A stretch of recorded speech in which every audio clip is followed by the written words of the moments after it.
Do you struggle with achieving a clear kick and bass separation in your mix? Like hearing the kick distinctly and the bass distinctly, yet they sound like one? In this video, I'm going to talk about some of the ways that I achieve a clear kick and bass separation and how important that is in achieving a balanced and powerful mix. And these are the techniques that I use on every single one of my mixes to ensure that I get a consistent and powerful low end without the distortion that I used to hear when playing my mixes in the car. So it's really been a breakthrough for me, and I hope that it will be for you as well. So let's dive into these techniques, and the last one is my favorite because it's the glue that makes all of this separation come back together. So the first method for me is ensuring that I have the proper gain staging, and that is basically my kick hitting at -6, my bass hitting at anywhere between -10 and -15. Honestly, it really depends on how much RMS energy that the bass has in it and how loud that is compared to the kick. And the second method is carving space out of the kick and bass to make sure that they fit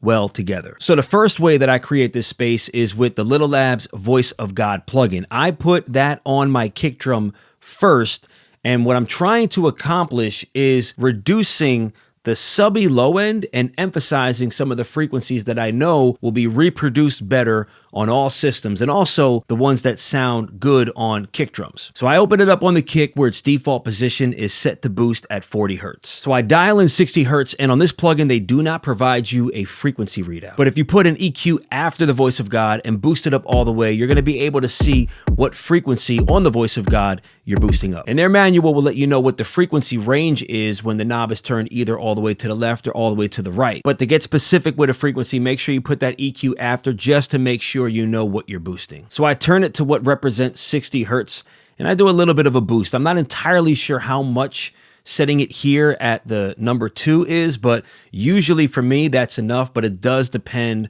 on the kick drum that I'm using. So this plugin here is a bass resonance tool, and it's gonna roll off all the frequencies below the corner frequency that you're gonna end up boosting. But it uses a gentle slope. I believe it's a 6 dB per octave slope. So you still retain all of those frequencies. It's not a hard cut. It's a gentle slope. It sounds natural, but you're really emphasizing that 60 hertz and reducing a lot of the sub frequencies below it. And in my experience, it's good to have the 60 hertz on a kick. It's that 50, 40, 30 hertz that tends to sound better with like the sustained bass line of like an 808. And I even go a step further and put another Voice of God plugin on after the first one, and I actually choose 80 hertz as my frequency and do a little boost there as well. So my logic here is reducing a lot of the low end that I don't want to have in the kick. I do a 60 hertz boost, and that brings out some of the thump of the kick. But now when I add the second instance, I'm reducing even further all of that subby low end, but there's more 60 hertz present than if I didn't use the first instance of Voice of God and only used the one with the 80 hertz boost.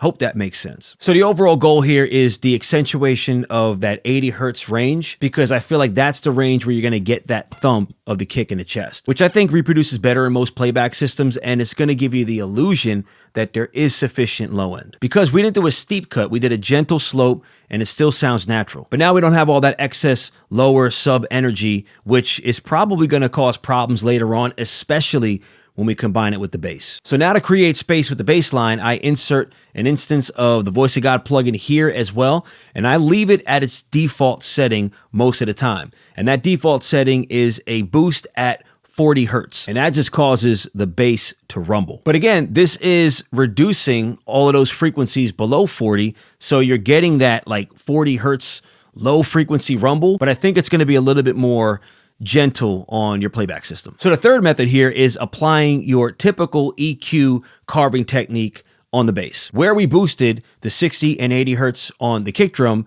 with the bass, we're gonna actually reduce that a little bit. So this will allow the fundamental tones of the kick drum to be heard more. The fourth method I use is sidechaining. I send the kick to the sidechain input of 2 specific plugins. The first one is Soothe, and the second one is Kickstart. Essentially, both of them are compressing every single time that the kick hits, making the bass duck out of the way. With Soothe, I have it set on the sidechain setting, and I have all the frequencies rolled off up to 400 hertz. So Everything below 400 will duck when the kick hits. Everything above 400 won't be affected. And I set it to taste usually right here. And it's during this process where I really start hearing that separation that I'm looking for. And next I do a similar thing with kickstart, and this is really just a safety net for me to ensure that I'm getting the full effect of what I'm looking for without making Soothe work too hard. So if you made it this far to the video, I really appreciate it. And right now I want to share with you that last method and technique that I said is really going to kind of drive all of this home. And that's going to be using some processor, whether it's compression or saturation, that's going to really bring all of these elements together, glue them together, and treat them as one, essentially making them sound more cohesive. Now for me, I'm going to be using saturation, maybe compression. I'm usually putting compression on my drum bus, so I don't want to over compress, but I'm probably just going to be using saturation and some clipping to control the levels of it. So the way that I have it set up is I have my kick drum, snare drum, hi-hats, percussion, all feeding into a drum bus. I'll process the drum bus as I like, and then I'll feed the output of that drum bus into my drum and bass bus. And with the bass, I have whatever kind of processing I have there, as I mentioned, and I'll feed the output of the bass to the same drum and bass aux track, and that's where I'm going to treat the drum and bass together as one. And this is what it sounds like.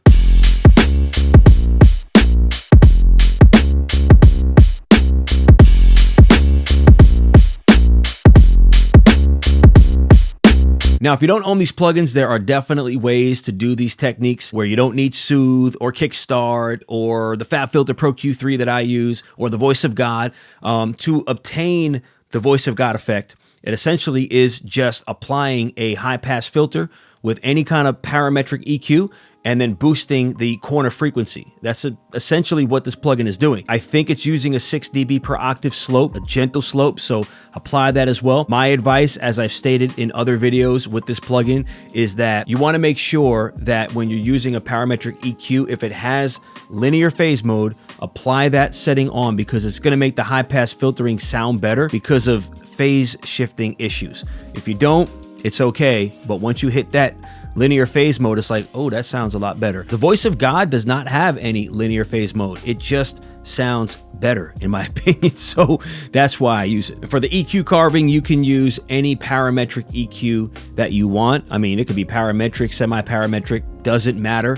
I use the FabFilter because it is that Swiss Army knife utility EQ that just always does the job, but you can use anything. And for the side chaining, instead of Soothe, you can use, any kind of compression that has side chaining ducking capability. Multi-band compressor can work as well in the same way where Soothe, we only affected 400 hertz and below. A multi-band compressor can do the same thing. I just think Soothe might be a faster response, which gives it a sound. I don't know, just a certain way that it works that just makes it sound better, in my opinion. Better is subjective. It just does the job really well. And then again, Kickstart, same thing. If you want to add something else for security or a safety net so you don't over process on the plugin before it, then another compressor can work as well. I did a video where I talked about a specific compressor that I love to use when controlling elements within a loop. And obviously a loop being a 2-track mix of like the drums, for example, you can't really extract the kick or the snare or the hi-hat without cutting things up and making it sloppy. So using a compressor and its side chaining feature to control the volume of, let's say, the snare or the abrasiveness of a hi-hat has been really effective for me to retain the authenticity of the loop, but control some of its individual elements using this particular compressor, which I shared in this video, which is going to pop up somewhere on the screen. If you're interested, definitely check it out. And thank you for watching this video. Until the next one, God bless you.